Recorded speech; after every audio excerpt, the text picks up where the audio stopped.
za ku samu manyan rahotanni bisa jarida News TV.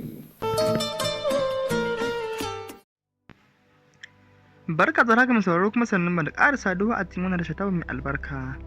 inda a yau ma muke tafi muku da waɗannan manyan rahotanni waɗanda suka danganci Kannywood da ma sauran manyan rahotanni da su biyo baya bisa wannan tasha mai albarka. A dangane da batun nan na a watsin da jarumi Adam Garba ya samu, wanda aka fi sani da raba gardama cikin shirin labari na, da kuma zancen soyayyarsu da Fatima Hussaini wacce aka fi sani da Maryam labari na. Bayanin soyayyen ya haɗa da Sadiq Sani Sadiq da kuma rahoton babban jarumin Kannywood wato Adam A. Zango a dangane da abubuwan da suka dangance shi waɗanda al'umma suke tattaunawa a kansa, ko kuma abubuwan suna wakana akan lamarin nashi, da kuma rahoton Soja Boy wanda yake jawo wa kansa maganganu iri-iri kala-kala, da dai sauran manyan rahotanni waɗanda za su biyo baya bisa wani tasha mai albarka.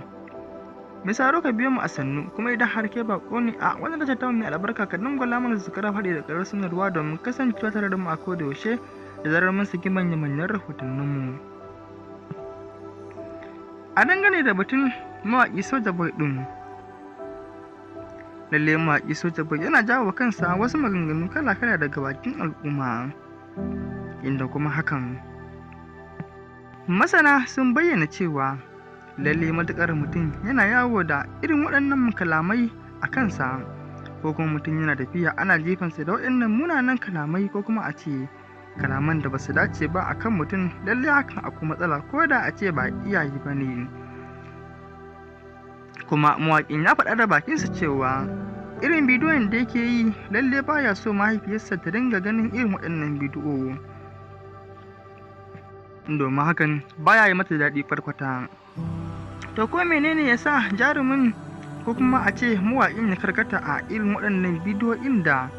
yanayin al'umma ba su karɓi waɗannan bidiyoyin ba a wurin? Mun tuntuɓi jin ta bakin wani malami inda zai yana mana cewa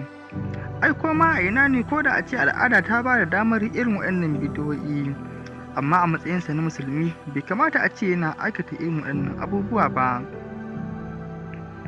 Balantana ƙasar Hausa, ko ma da a ce babu addini, to lallai al'adu da ma tarbiyya da al'adar Bahaushe bata lamince mutum ya ringa irin waɗannan,